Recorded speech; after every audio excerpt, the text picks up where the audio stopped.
Bueno, buenas tardes a todos. Bienvenidos a esta charla organizada por parte del Centro de Estudiantes de Ingeniería Mecánica con el profesor Sergio Rosales sobre radiología interfacial.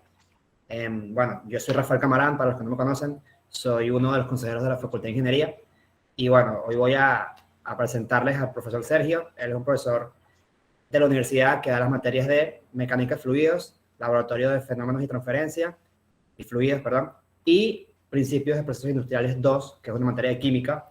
El profe, bueno, ya muchos lo conocen aquí, es un profesor de verdad que le pone muchísimo cariño a lo que hace y que le encanta enseñar. Entonces, bueno, nada, le doy la palabra y ojalá les guste. Gracias, Rafael. Bueno, bienvenidos a la charla. Vamos a iniciar. Vamos a enfocarnos en las láminas. Bueno, el tema de hoy es sobre radiología interfacial. Cuando uno le hablan de radiología, uno lo que se le viene a la mente son líquidos. Por ejemplo, el aceite, el agua, unas curvas de flujo que uno ve en fluidos. Por ejemplo, en el tema 1, los fluidos newtonianos, los no newtonianos. Y uno se imagina son un viscosímetro o un regómetro para las mediciones de viscosidad. Pero no solamente queda allí. Esta se conoce como radiología de 3D. Es una radiología de 3 dimensiones, que es para líquidos o sólidos, o fluidos viscoelásticos. Hoy vamos a hablar sobre una radiología que es en 2 dimensiones, que es de la interfaz. Es muy importante tanto para los sistemas gas líquido o líquido líquido. Y el equipo, fíjense que un ejemplo de los equipos que se usan para esto es de este estilo. En ese caso usamos una burbuja o una gota. Pero antes de esto, necesitamos hablar de interfase, porque nos vamos a dedicar es la radiología en la interfase líquido o gas, o líquido líquido. Fíjense lo importante que es este fenómeno, que por ejemplo está el Instituto Max Planck, donde por ejemplo ellos trabajan con interfaces, que yo he estado con ellos. Es todo como la universidad de grande, solamente para interfaces. Tenemos el departamento de física de la Universidad de Harvard, también dedicado, por ejemplo, está el profesor David Weiss, muy famoso, dedicado a esta área, y el profesor McKinley de la Universidad del MIT. Él es ingeniería mecánica. Fíjense que, a pesar de que uno puede pensar que la parte de radiología interfacial, le suena como a química, está más orientada a física, física mecánica, más que a química. Claro, hay un trabajo que pueden hacer todos los químicos, los mecánicos, los matemáticos. Por ejemplo, en el Instituto Max está el profesor Miller, que él es matemático. Entonces, todos podemos trabajar allí. Pero antes vamos a hablar de la interfaz. Vamos a hablar de superficie cuando es agua-aire y como interfase cuando es agua-aceite. Fíjense que cuando tenemos agua-aire, hay una propiedad que se llama tensión superficial o interfacial cuando es con aceite. Esto mide como el agrado que hay entre dos fases. Es más o menos como decir qué tanto se caen bien. Si uno lo viese debido a interacciones, son las interacciones comunes que tienen las moléculas de agua con las moléculas de aire. Fíjense que, por ejemplo, en este recuadro, una molécula de agua que está aquí en el seno del líquido, cuando ella se coloca en la interfase, fíjense que pierden estas dos interacciones que estaban con las moléculas de agua que estaban aquí.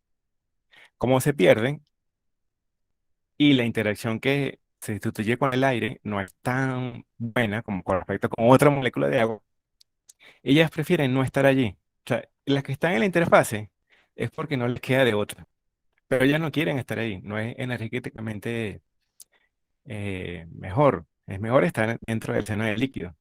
De modo que para poder llevar una molécula de agua hasta la interfase hay que hacer un trabajo, casi que obligarlas a subir. Eso se mide con la tensión, ese grado. Y si es aceite agua, fíjese que la molécula de agua tiene más interacciones comunes con una molécula de aceite que con una molécula de aire. Entonces, esa tensión es menor, fíjense que es 50. ¿Qué se hace para que disminuya esta tensión? Fíjense, parece que el agua y el aceite son imisibles porque tienen una tensión interfacial. Si esta tensión fuese de cero, ellos fueran miscibles. Por eso es que son imisibles. Lo que se hace es colocar surfactantes. Los surfactantes, por ejemplo, el surfactante más común es el jabón. Son moléculas que tienen dos partes. Una parte polar, que es afín al agua, y una parte no polar, que es afín al aceite y al aire. ¿Ven? Entonces, esta molécula, fíjense que ella es afín a ambas fases, tanto al agua como al aceite. De modo que es como un mediador. Tenemos varios tipos de surfactantes. Fíjense que tenemos surfactantes no iónicos, como el que vemos aquí. Los hidroxilados son los más famosos. Estos surfactantes, ellos no se disocian en sales, por ejemplo, sino que es una molécula como esta. ¿Ven? O hay aniónicos que sí tienen una carga formal negativa, por ejemplo, el sulfato de sodio, que es uno de los más famosos y más usados.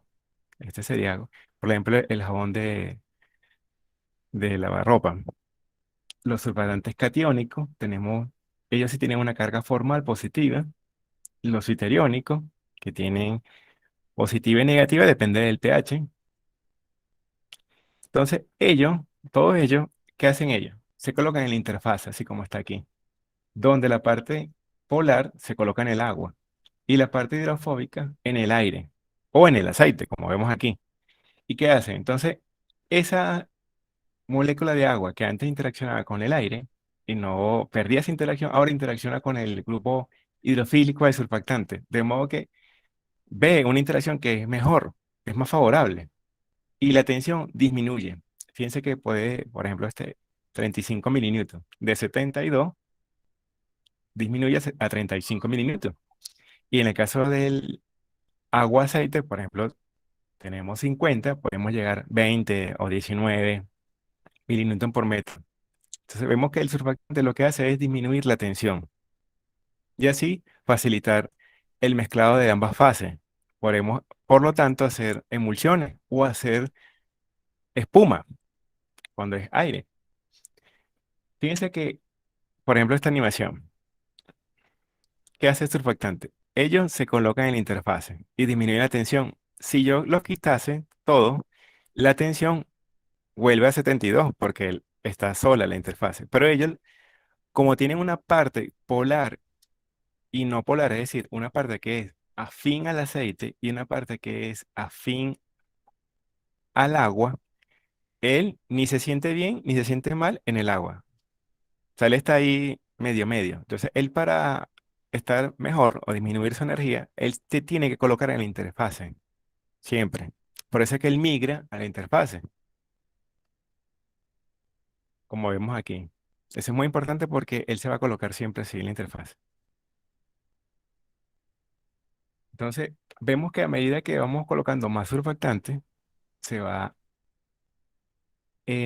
posicionando en la superficie, de modo que vamos a usar la letra gamma mayúscula para denotar concentraciones. Una concentración en la superficie. Y esta C es una concentración en el seno del líquido. O sea, a medida que vamos colocando en el seno del líquido una concentración dada, el surfactante migra y se coloca en la interfase. Coloco un poco más, migra y se coloca en la interfase. Llega un momento que ya la interfase se satura y ya está completa, ya no caben más surfactantes. ¿Qué hacen ellos? Ellos, como forma de monómero, no van a estar bien. Entonces ellos se autoagregan y forman una micela. ¿Ve? Entonces hay un cambio aquí. Si fíjense que esto es una transición de fase, por eso que se llama concentración micelar crítica. Es como si fuese de gas a líquido. Es como una transición similar. Por eso es que vemos aquí una discontinuidad. Fíjense que si queremos derivar aquí, la derivada con respecto a la izquierda y la derecha no son iguales. Por eso es que se llama punto crítico, que es el punto crítico que vemos en las transiciones de fase de líquido-vapor. Entonces vemos que la tensión disminuye a medida que aumenta la concentración y la concentración solamente aumenta. Ahora, ¿cómo caracterizamos una interfase? Piensa que esto es como magia química, o sea, hacer moléculas que se coloquen, pero ¿cómo caracterizamos esto? Bueno, con un isoterma de absorción y una ecuación de estado. Un isoterma de absorción que relacione cuánto coloqué en el líquido y cuánto se absorbe en la superficie y cuánto afecta esa concentración de la superficie a la tensión. Por ejemplo, estas isotermas y ecuaciones de estado son las de Lagrange, que son las más sencillas, pero hay muchas más. Entonces necesitamos para caracterizar la interfase un isoterma y una ecuación de estado. Ahora, ¿qué pasa? Tenemos una burbuja, como está aquí. Fíjense esta fotografía de estas burbujas de jabón que uno hace cuando está pequeño. Uno crea la burbuja, pero fíjense que ella está sometida al campo gravitacional y a las corrientes de aire. Entonces ellas se deforman, como vemos aquí. Entonces una burbuja esférica recibe una perturbación ya por corrientes de aire o por el campo gravitacional, y bueno, más que todo por las corrientes de aire. ¿Qué va a pasar? Se va a deformar y va a haber, fíjense que aquí la concentración de surfactante está homogéneamente distribuida en la interfase. Pero cuando ocurre una perturbación, hay un incremento de área. Hay un incremento de área, porque aquí se deformó. Entonces va a haber una región donde hay menos surfactante. Fíjense aquí, tenemos más surfactante por unidad de área, aquí tenemos menos, y la tensión aquí va a subir. ¿Qué va a hacer? Va a ocurrir una fuerza que es restauradora debido a que la tensión aquí es menor y aquí mayor, ya la vamos a ver más adelante. ¿Y qué va a hacer? Va a volver a la superficie, a su posición original, como estaba, como un resorte. Entonces vemos que la interfase actúa como un resorte, los surfactantes. El hecho de que ellos estén aquí distribuidos y que disminuye la tensión va a hacer que ocurra un grado de tensión que restaure esa superficie. Ellos se van a oponer a cualquier estiramiento, de modo que si les pasa una perturbación y los deforma, ellos los va a retomar. ¿Sí? Fíjate, tiene comportamiento elástico.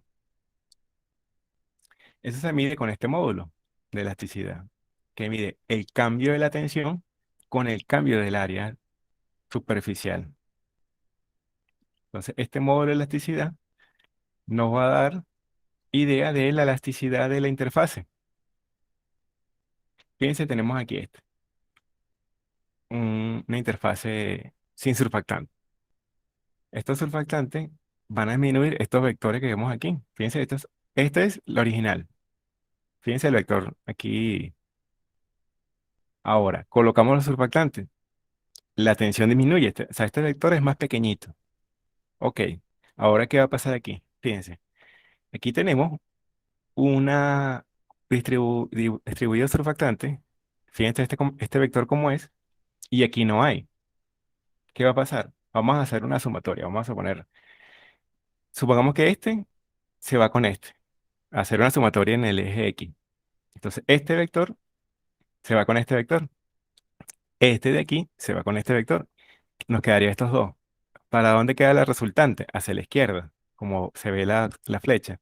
De modo que va a haber una fuerza que va hacia la izquierda, perdón, hacia la izquierda, como vemos aquí. Ese es el gradiente de tensión que hemos visto. ¿Qué ocurre? Porque aquí hay surfactante y aquí no hay. ¿Ven? Ese es el gradiente de tensión que hace que la interfase se regrese a su posición original.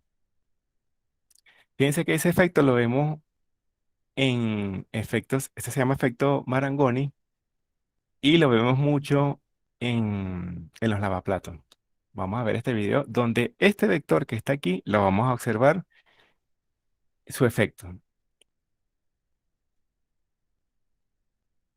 Fíjense, tenemos una solución con agua y vamos a colocar una molécula trazadora, que en este caso es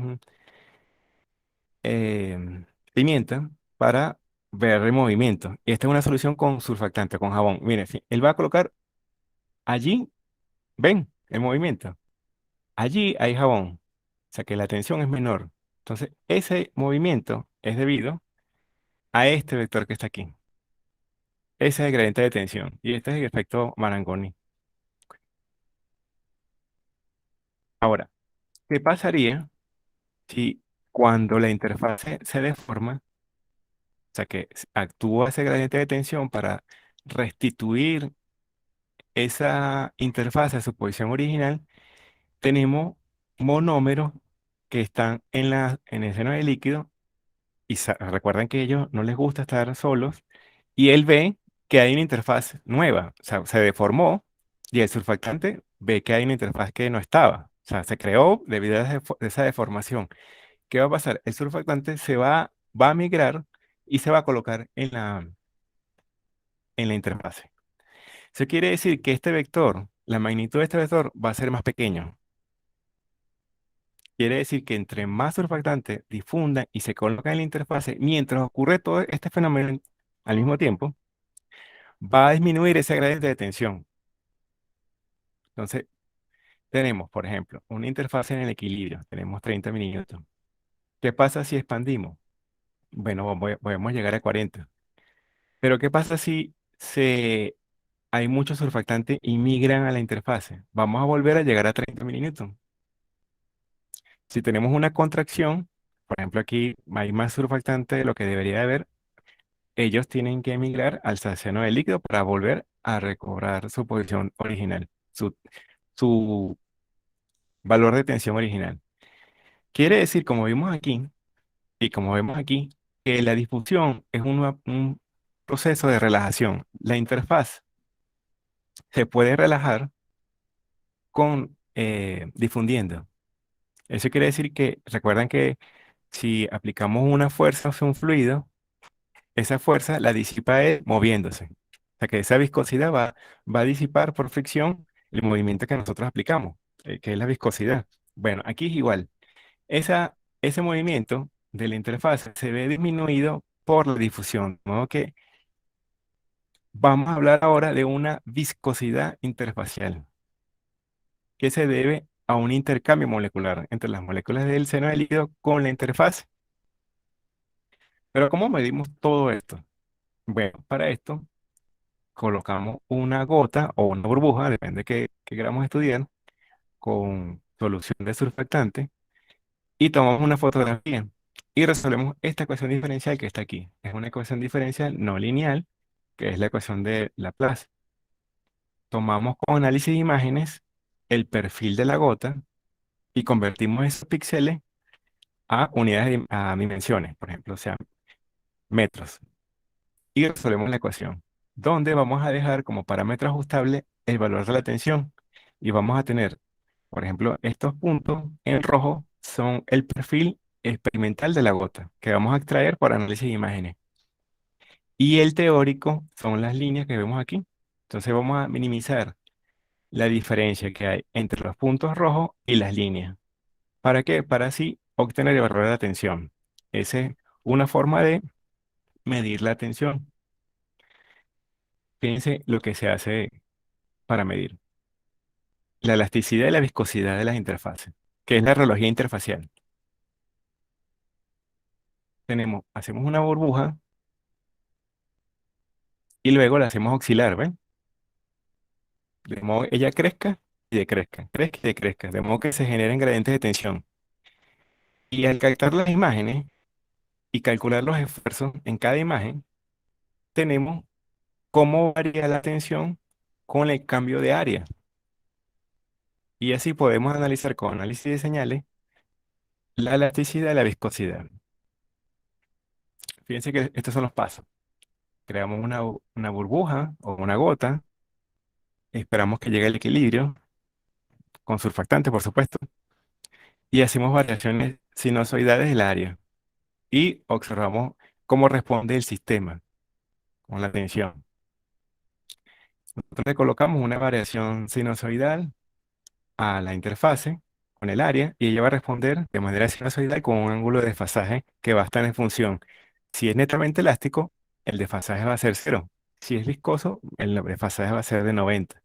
Si es viscoelástico, o sea que tiene elasticidad y tiene viscosidad, el desfasaje va a estar entre 0 y 90. Y esto es lo que vamos a observar. Fíjense, aquí hay dos frecuencias. donde analizando el desfasaje y la amplitud, obtenemos el modo de elasticidad y la viscosidad de la interfase. Vamos a tener que la elasticidad va a incrementarse con la frecuencia y la viscosidad va a disminuir con la frecuencia. ¿Por qué? Porque a medida que aumentamos el tiempo, fíjense que la frecuencia, al aumentar la frecuencia, el tiempo es más pequeño. ¿Sí? Sí, fíjense que frecuencia infinita, tiempo pequeño, tiempo cero. Entonces, la perturbación ocurre muy rápido a medida que aumentamos la frecuencia. Entonces, si moléculas surfactantes que están en la interfase, o sea, es tan rápido cuando aumentamos mucho la frecuencia que no le va a dar tiempo de difundir. Por eso es que la elasticidad aumenta con la frecuencia. Pero fíjense aquí con la viscosidad. A medida que disminuimos la frecuencia, ¿qué va a pasar? Va a haber más tiempo, porque frecuencias bajas, tiempos largos. Vamos a ver que va a haber más tiempo para que ocurra un intercambio molecular. Entonces, como ocurre un intercambio, la viscosidad, que es la forma como disipa la energía, es más alta. Por eso es que la viscosidad es más alta, frecuencias bajas, y va disminuyendo con la frecuencia. Ahora, estamos viendo que es la radiología interfacial. Podemos hacer también estudios teóricos y experimentales. ¿Cómo se hacen estos estudios? Estos son hasta ahora experimentales. ¿Queremos hacer teoría? También podemos hacer teoría con matemática. ¿Cómo hacemos esto? Bueno, necesitamos primero una curva de tensión, que es esto, tensión versus concentración de surfactante. Y necesitamos el coeficiente de difusión de esa molécula. Necesitamos una isoterma de absorción y una ecuación de estado, las relaciones, para caracterizar la interfaz. Una interfaz de equilibrio. Fíjense que nosotros estamos trabajando con interfaces del equilibrio y la vamos a sacar del equilibrio. Y necesitamos una teoría, por ejemplo, esta es la teoría para surfactante no iónico, la de Lucas Mann-Tempe, donde este término que está aquí es la elasticidad a frecuencia infinita. Esta es la elasticidad dilatacional y esta es la viscosidad. Entonces tenemos que este es el módulo de elasticidad cuando la frecuencia tiende a infinito. Este omega sub cero es la frecuencia de intercambio molecular, que tan rápido intercambian las moléculas de surfactante en la interfaz. Y esta es una tasa que compara la frecuencia de intercambio molecular con la frecuencia de la perturbación que estoy aplicando. Y el coeficiente de difusión del surfactante. Fíjense que estas son derivadas. Entonces, por eso es que necesitamos estas ecuaciones para derivarlas, colocarlas aquí y poder evaluar la función. El ejemplo que vamos a ver es con la isoterma de Lagmer, que la derivada es directa, pero la mayoría de las isotermas no se logra hacer esto, si no son numéricas. Calculamos la frecuencia de intercambio molecular, usamos la isoterma, fíjense que aplicamos estos cálculos y nos da un término, o sea, una expresión analítica para esa frecuencia de intercambio molecular. Luego vamos a calcular la elasticidad a frecuencia infinita. Usamos la ecuación de estado y la isoterma. Ambas las acoplamos y nos va a dar un término para evaluarla. Ya hecho esto, y con la teoría tenemos términos que solamente vamos a sustituir cuántas moléculas de surfactante estamos agregando, ¿sí? Cuánto estamos colocando en el líquido. Y nos va a predecir la elasticidad. ¿Qué son estas líneas? Estas líneas continuas es la predicción de la teoría que hemos hecho hasta hace poco. Y estos puntos son los experimentales. Entonces, fíjense que podemos predecir el comportamiento de la interfaz sin tener que hacer experimentos. O podemos hacer teoría y experimento, podemos hacer ambas. Pero ¿por qué hacemos esto? O sea, ¿por qué aplicamos matemática, química, física para hacer esto? Fíjense que hacer estas ecuaciones implica física. Bueno, porque cuando uno crea una interfaz, si uno va a crear en el momento, como por ejemplo como la espuma contra incendio, queremos que esta espuma contra incendio, cuando se genere, sea estable. O podemos tomar interfaces ya formadas, como por ejemplo esta espuma para afeitar, y queremos que esta interfaz ya formada sea estable. mientras se usa. Entonces, ¿cómo podemos evaluar esto? ¿Qué tan estable van a ser una interfaz que se acaba de formar o una interfaz ya formada sometida a perturbaciones? Porque fíjense que ambos están sometidos a perturbaciones. Bueno, la radiología de interfaces nos va a ayudar a seleccionar eso, los, las moléculas adecuadas para crear interfaces que sean estables. Si es una espuma contra incendio, que sea estable, o si es una espuma para afeitar, que sea estable. Por ejemplo, una de las formas de estudiar la estabilidad sin radiología interfacial, pero es este estilo. Por ejemplo, se coloca una cantidad de solución y se sigue estas dimensiones. Se coloca aquí a una distancia de la interfase, tanto el líquido se abre, se deja caer y se va a formar una espuma. Esto nos va a dar la idea de la espumabilidad de ese sistema, de ese surfactante.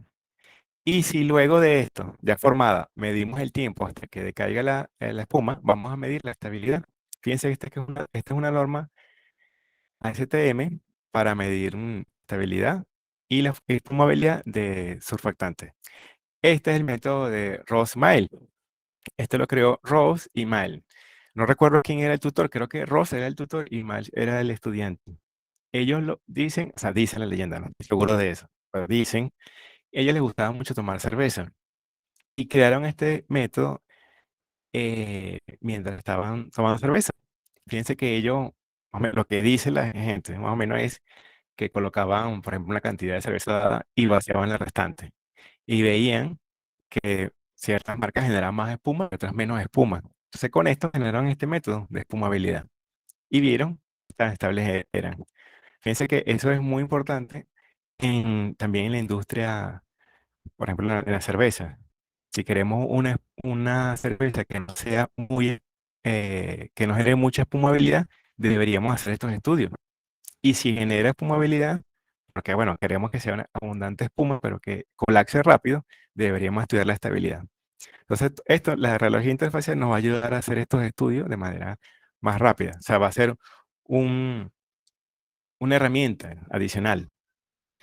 Fíjense que la idea de estabilizar los surfactantes estabilizar las interfaces con surfactantes es la siguiente. Por ejemplo, tenemos dos burbujas, o puede ser dos gotas, con surfactante. Ellos se colocan en la interfase, estabilizan. Por ejemplo, si es un surfactante iónico, él va a repeler a otro por su carga. Fíjense que, por ejemplo, si el punto rojo está cargado negativamente, un surfactante aniónico, y aquí tenemos cargado otra molécula, otra gota o burbuja, tenemos carga negativa y carga negativa. O sea que ellos se van a repeler y se va a formar esta barrera de potencial.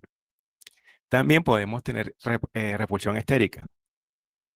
¿Qué va a pasar? Cuando ellos se acercan las burbujas, el surfactante con esta barrera, sea por efectos estéricos o por carga eléctrica, hay que vencerla para poder que ellas se acerquen. Esto lo hace el surfactante, estabiliza por esta barrera de potencial. Quiere decir que si buscamos un surfactante con una carga bastante grande para que esta sea muy alta, debería ser estable.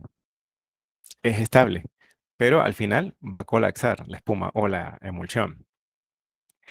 Entonces, se ha observado experimentalmente, bueno, teóricamente también se ha demostrado que los surfactantes con módulo de elasticidad, con elasticidad muy alta, la estabilidad es mucho mejor. Entonces, si buscamos surfactantes que nos brinden una elasticidad muy alta, vamos a tener em, que va a durar más. Porque fíjense esto, esta barrera que acabamos de ver en realidad es dinámica, porque los surfactantes salen y entran de la interfaz. Entonces, esta barrera, como es dinámica, fíjense que aquí llega, esta es la barrera como del equilibrio, de repente disminuye, de repente hay más moléculas, o sea, está como oscilando siempre. Y esa fluctuación de esta barrera se debe a una fluctuación de la concentración de surfactante. O sea, si hay mucho surfactante, fluctúa. Esa fluctuación, fíjense que está inversamente proporcional al modo de elasticidad. Si esta frecuencia, esta elasticidad al infinito fuese tendiendo a cero, infinito, perdón, esta fluctuación es cero. O sea que la barrera se quedaría bastante grande. Pero si esto es muy pequeñito, va a haber grandes fluctuaciones. Entonces, de modo que de repente cuando la fluctuación sea muy grande, o sea, que esté muy por debajo, ahí aprovechan y colapsan las burbujas o las gotas. Entonces, fíjense que la elasticidad nos va a servir por eso. También fíjense que han tomado, por ejemplo, este es unos resultados experimentales para una misma molécula de surfactante, pero cambiando el tipo de aceite. Y han visto que los aceites, un conjunto de aceites, llevaron emulsiones estables. O sea, ellos hicieron sus emulsiones y las guardaron. Y vieron que eran estables. Y otras se rompen, se separan las fases. Vieron que esta molécula, estos aceites, con el surfactante, eran inestables. Cuando midieron la elasticidad, vieron que la elasticidad de las que eran inestables estaba por debajo de las que eran estables. ¿Ves? Entonces, vemos que la elasticidad nos va a dar idea de la estabilidad. Nos va a ayudar a que sean estables. Fíjense, por ejemplo, este otro ejemplo para estas barreras de potencial. Aquí hay dos moléculas de surfactante que tienen una barrera de potencial similar. Entonces, se esperaría que ellas se comporten de manera similar, o sea, en cuanto a su estabilidad. Pero cuando hacen las espumas, no, una es más estable y otra no. Entonces, cuando se observa este omega sub cero, que es la infrecuencia de intercambio molecular, este ejemplo se lo coloqué justo por lo mismo. Fíjense, este tenemos 36 milímetros por metro de elasticidad al infinito. Y este 37, o sea que son casi que similares. Entonces uno esperaría, bueno, debería ser igual. Pero vamos a observar el tiempo de relajación. Esta frecuencia de intercambio molecular está relacionada con el tiempo de relajación. ¿Qué tanto tarda la interfaz en relajarse? Fíjense que esta interfaz tenemos una frecuencia más pequeña. Si es más pequeña, tiempo más grande. O sea que va a tardar más en relajarse. O sea que va a tardar en disipar esa perturbación. En cambio, esta no, la disipa rápido. Es como cuando uno le da una noticia muy buena y, por ejemplo, que te diga, mira, este, ganaste un premio o algo y uno se pone feliz por 2 minutos. Ah, qué bueno. Y ya se le pasa. Bueno, eso sería como esta molécula. Y si uno mantuviera la felicidad por una semana, esto sería como esta molécula. Entonces, queremos moléculas, si queremos estabilidad, que su frecuencia de intercambio molecular sea pequeña para que el tiempo de relajación sea largo. Este es un ejemplo de unos colegas que me enviaron una vez unos valores de elasticidad a alta frecuencia para ver qué opinaba. Y ellos me enviaron una tabla, esta tabla. Y bueno, yo les regresé con este orden. Le dije, bueno, para mí el mejor va a ser esta molécula. El segundo va a ser esto.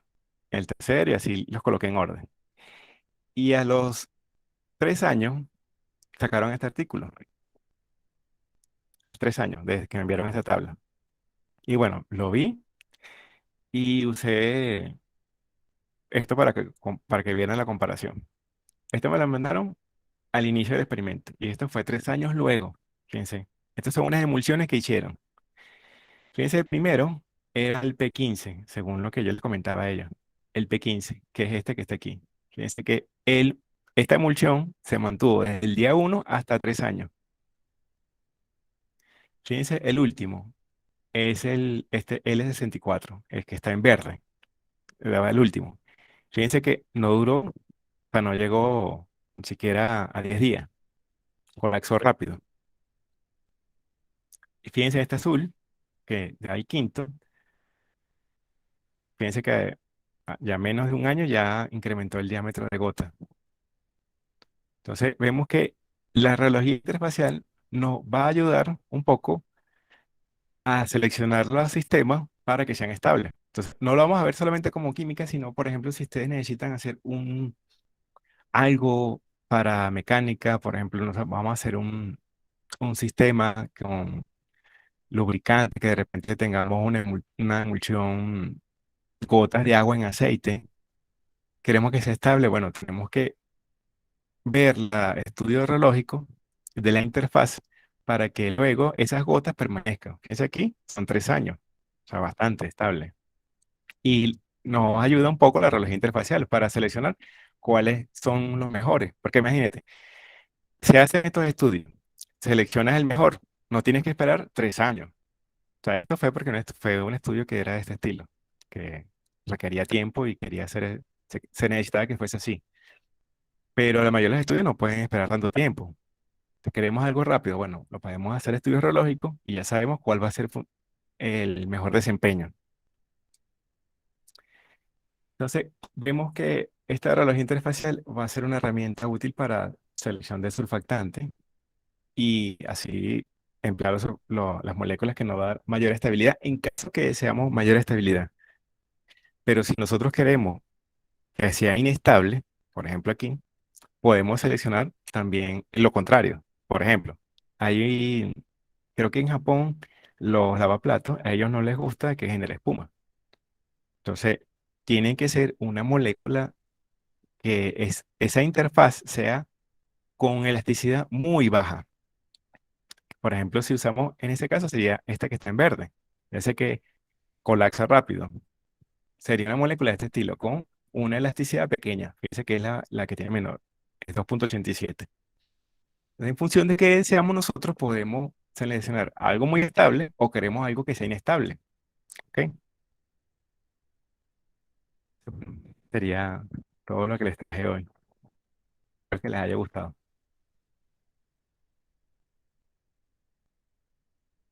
¿Alguna pregunta? ¿Comentario? ¿Me expresé bien? Profe, yo tengo una pregunta. Sí. Dígame. En el momento, bueno, en el último gráfico que enseñó sobre el experimento de sus colegas, Ujú. esos picos y, y valles, por así decirlo, en las líneas son por por esa variación en el diámetro de la gota. Sí, porque fíjese que cuando miden el diámetro, uno tiene que dar una referencia. Por ejemplo, aquí no está la referencia. Por ejemplo, yo hago más que todo teoría, pero hago muy poquito experimento. Pero cuando hago experimentos, me fijo que es importante decirte, porque fíjate, si este es el diámetro de gota, yo tomo una muestra de esa emulsión y la analizo. Entonces, si yo tomo del fondo y el aceite sube, ¿qué va a pasar? A medida que pasa el tiempo, yo voy a ver es una disminución de tamaño, ¿ves? Porque las gotas van a ir más grandes, van a ir subiendo. Entonces, yo lo que voy a observar es una disminución de tamaño. Si veo arriba y sigo arriba, voy a ver un incremento de diámetro, porque todos están llegando más grandes. Y si lo tomo en medio, puede ser que vea un momento que disminuyen y suben, pero es porque crecen y suben, ¿ves? ¿Sí me expliqué? Sí, profe, gracias. De nada. Yo tenía una pregunta también y era sobre los surfactantes, Ajá. que normalmente qué, o sea, qué fluidos o qué se suele utilizar como surfactante y de qué factores dependen.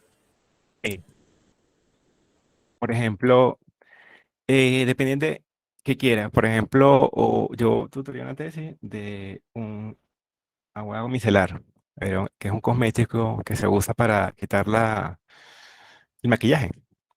Entonces, en este caso usamos surfactante que fuera no iónico. ¿Por qué? Porque los surfactantes iónicos como esto, esta carga negativa produce una irritación en la piel. Entonces, depende de qué quieras. Por ejemplo, vamos a hacer una espuma para bebé para bañarlo. Entonces, debería ser un surfactante de este estilo. O incluso estas son las betadinas, son los champús para bebé. O no, yo quiero hacer una espuma, por ejemplo, una espuma para vehículos, para limpiar un vehículo o limpiar una instalación. Entonces debería ser una espuma de este estilo, con surfactante iónico porque son más económicos, porque estos son más costosos. Estos etoxilados.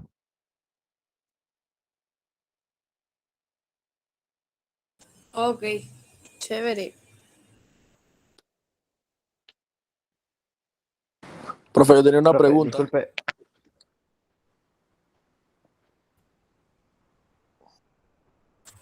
Pero no, tú, Ramón, tú primero.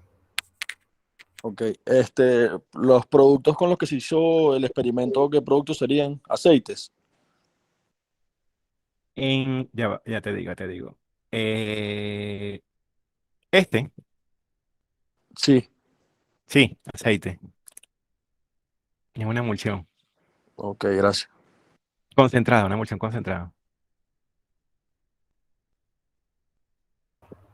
Profe, disculpe, yo quería preguntar sobre la aplicación que mencionó en lubricantes, que no pude escucharlo bien.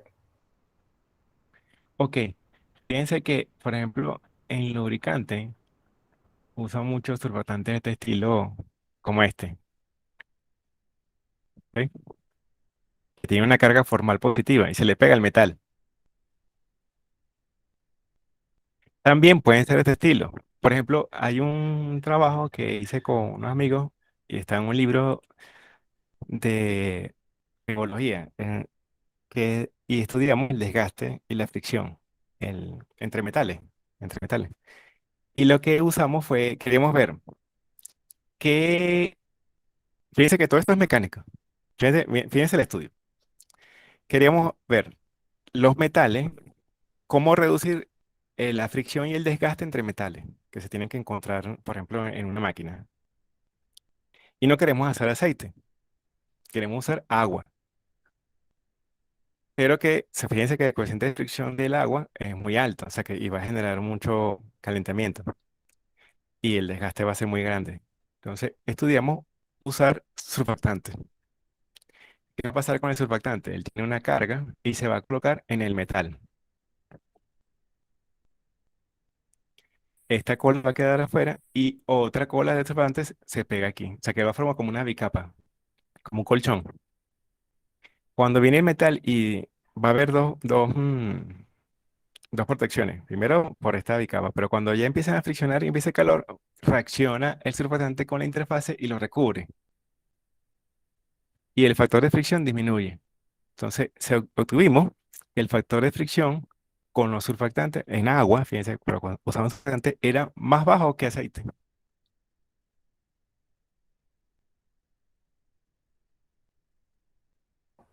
Ok, entiendo. Es decir, usaban agua para lubricar, pero con el surfactante que tenía la parte Para polar colocarse en la en interfase. la parte no polar en la interfaz A. Ujú, sí, Ok, entonces, muchas y he gracias, visto profe. que también usa mucho de nada. Entonces, fíjense que es netamente en un estudio mecánico, solamente de fricción y desgaste.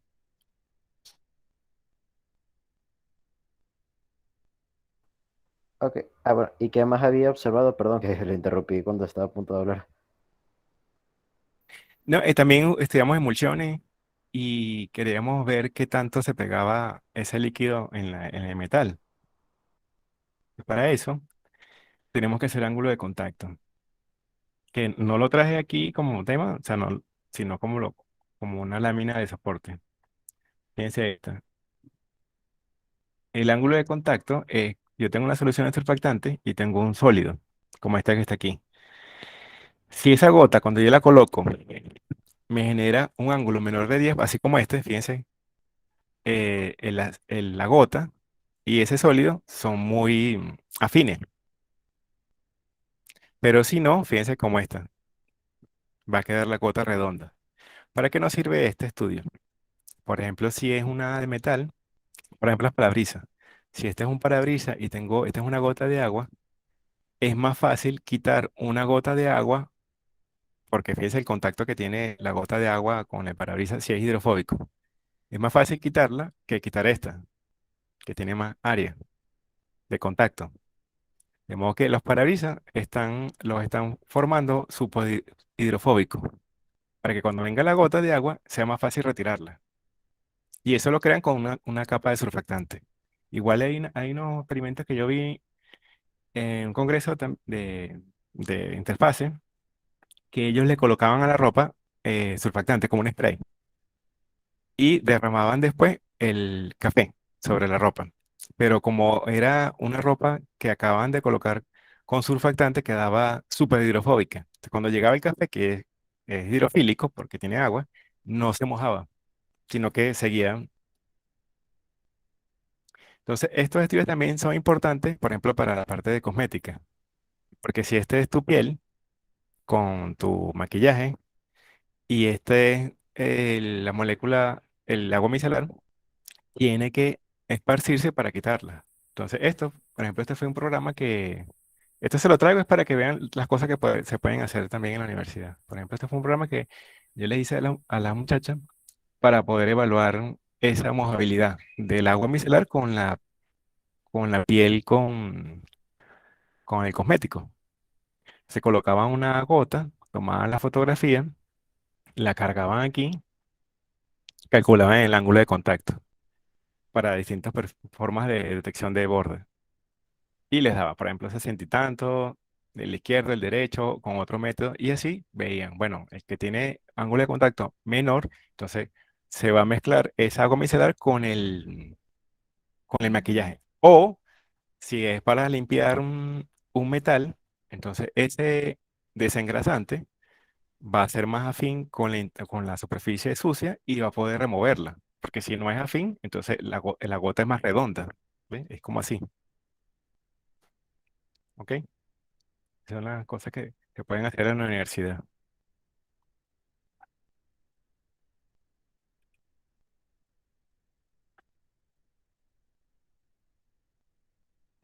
¿Otro Ok. comentario? ¿En dónde es en dónde es que podríamos ver esa parte de la universidad, disculpe, como el laboratorio de fluidos?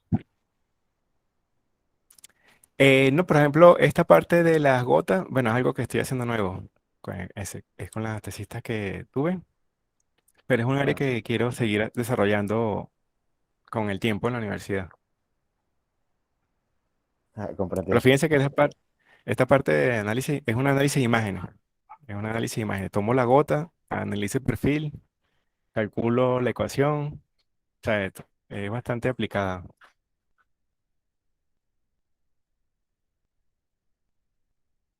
Esta radiología interfacial es bastante buena. No es muy conocida. O sea, sí es conocida, pero al mismo tiempo no. Porque para medirla tenemos que tener un equipo de este estilo. Pero es muy útil. Fíjense, las personas que lo usan mucho, o los centros que yo he visto en los congresos y las personas que conozco que trabajan con esto, son más que todo ingenieros mecánicos en la escuela y los físicos. De químicos hay pocos, pero hay para todos, porque los químicos pueden iniciar las moléculas, los físicos hacen las ecuaciones y los mecánicos incluso podemos estudiar las vibraciones. Fíjate, aquí les voy a traer otra cosita que les traje.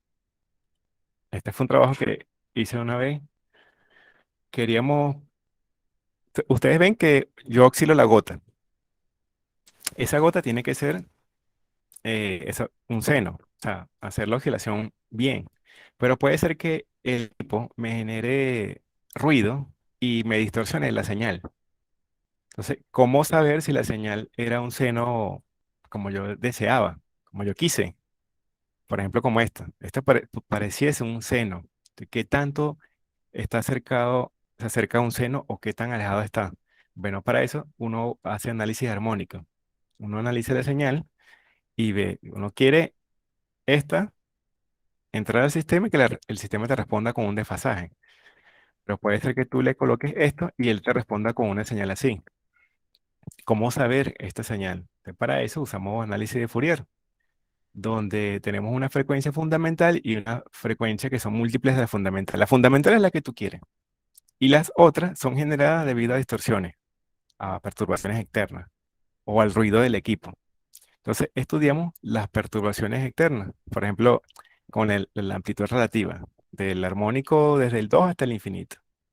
Y analizamos esos armónicos. Por ejemplo, aquí les traigo un ejemplo de una frecuencia fundamental de 440 Hz. Yo no soy músico, pero los músicos sé que usan esta frecuencia para calibrar. Y usan el diapasón. Fíjense que el diapasón les da una señal perfectamente. Y esta, por ejemplo, esta es el clarinete y el oboe, generan distorsiones a la señal. O sea, si ellos no generaran estas distorsiones, el clarinete y el oboe sonarán igual. pero la distorsión de cada uno es lo que hace que cada uno suene como es, a pesar de que tiene la misma frecuencia fundamental de 440. Entonces, al hacer estos estudios, vemos que el diapasón, por ejemplo, que es un seno perfecto, y que la NT fíjense en las distorsiones que tiene, y estos estudios, al aplicarlo, vemos que una señal podemos analizarlas por Fourier y ver la distribución de sus amplitudes y analizar qué armónicos está contribuyendo a la no linealidad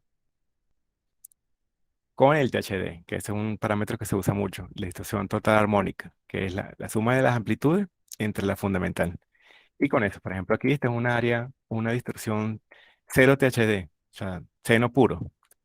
Un 50% de distorsión, un 100% de distorsión. O sea, estos son análisis de señal. Yo no soy ingeniero mecánico, pero yo soy ingeniero químico y al final tuve que, como me dedicaba a hacer relojía, tuve que estudiar física para, para ello. Pero sé que ustedes los mecánicos estudian vibraciones, es una materia que se llama vibraciones. Bueno, puede estar relacionada con ella. Este trabajo que les estoy mostrando lo presenté en un congreso ASMED de ingenieros mecánicos, que me invitaron a dar una charla una vez. Entonces, bueno, quería mostrarles también todas esas cositas.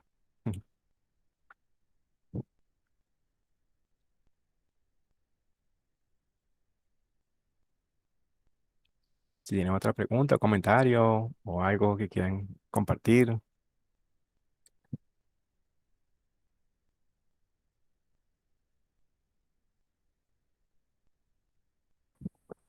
Bueno, Ah, si nadie tiene ninguna pregunta, ni bueno, ningún... solo una pregunta más, perdón.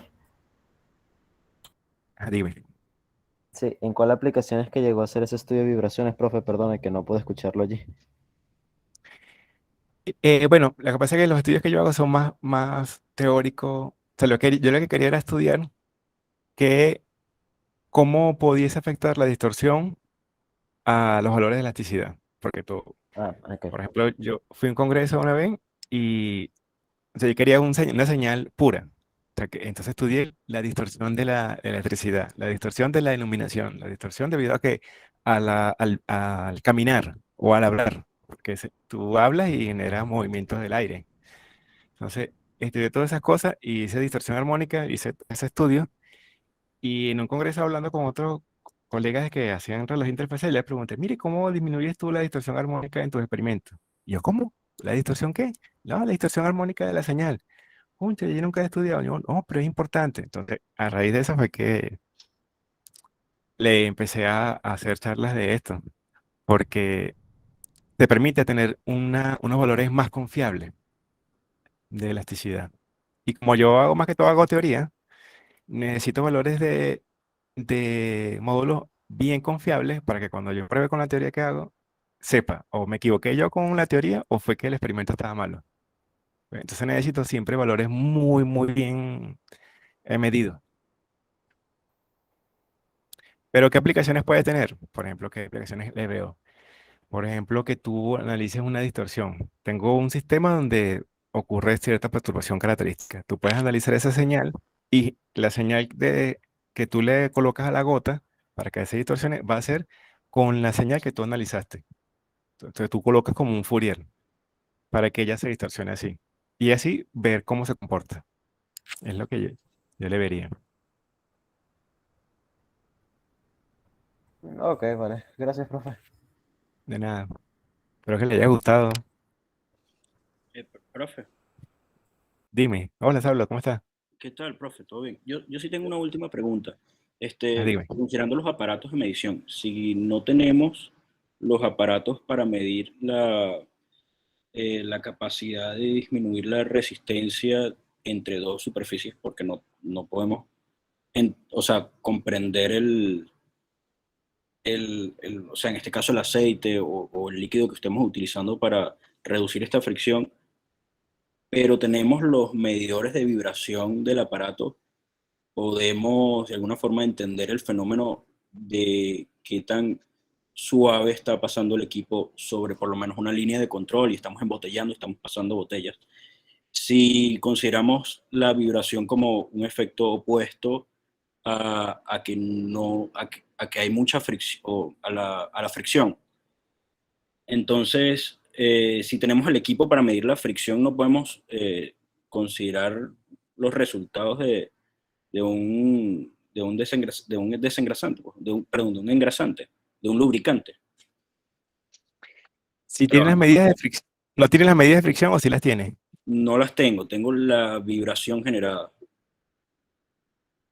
de una Mm, máquina. O sea, sí, considerando la resistencia que la máquina opone ante el equipo que está trabajando. Ponte que utilizo un lubricante y otro, y la máquina ofrece más resistencia de uno de otro. Eso no sería indicador suficiente de que un lubricante es mejor que otro. no lo sé. No, como no es mi área de trabajo, no lo sé. Porque, por ejemplo, esta fue unos señores que nos invitaron a hacer un capítulo de un libro y bueno, queríamos ver qué tanto se reduce la fricción con surfactante. Y vimos que sí se reduce y publicamos en allí. Pero como no somos, pero yo no soy experto en la parte de lubricante. Claro, yo trabajé con otras personas.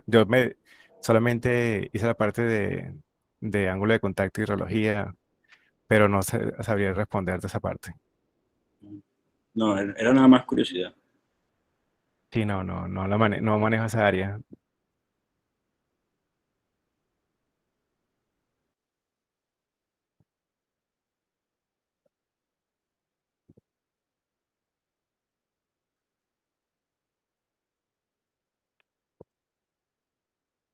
Bueno, espero que les haya gustado. Tiene un poquito de teoría y eso, pero hay de todo. Podemos hacer experimentos, teoría, y fíjense que tiene muchas aplicaciones para muchas cosas, incluso para medicina, también lo usa mucho, para medicina. Y para alimentos. Yo una vez vi un trabajo en donde hacían gotas, por ejemplo, si queremos gotas, estos que son medicinas que dicen que son de liberación prolongada. Ellos hacen gotas dentro de otra gota. Y a veces dentro de la gota más interna está la medicina. Y a medida que va corriendo por el organismo, tal vez una colapsa, deja otra medicina y queda la gota más pequeña con otra medicina. Y así se va, parece que le dicen de liberación prolongada. Tiene para todo, para hacer cualquier estudio, esta parte de la interfacial. Y bueno, yo le agradezco mucho a los muchachos, a Rafael, Valentina, Santiago, que me invitaron a dar Jesús a esta charla y bueno, compartir con ustedes esta parte que casi no se conoce mucho de relojía, porque siempre uno piensa con líquido, pero también las interfaces tienen relojía. No, bueno, profe, de verdad que gracias a usted.